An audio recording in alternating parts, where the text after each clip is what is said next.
Aksident i frikshëm, kamioni përplaset mbi një shtëpi.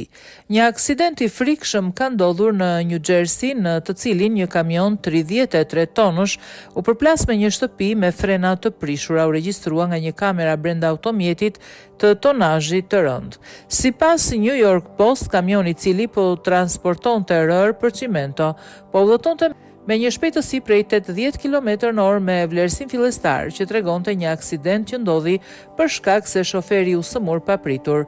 Video tregon kamionin duke dalë nga korsia e tij, duke hyrë në trafikun që vjen përballë, duke u kacavjer pranë një shtëpie dhe duke përfunduar sipër saj, të cilën e shkatërroi. Në momentin e aksidentit, një person ndodhej në shtëpi dhe u plagos lehtë. Shoferi i kamionit, i cili punoi për vite me radhë në këtë firmë, mbeti bllokuar në automjet dhe zjarfiksve ju deshën 3 orë për ta nxjerrë. Ai nuk ka iden se çfarë ka ndodhur, e vetmja gjë që ai di është se ishte bllokuar në kamion, ka thënë pronari i kompanisë.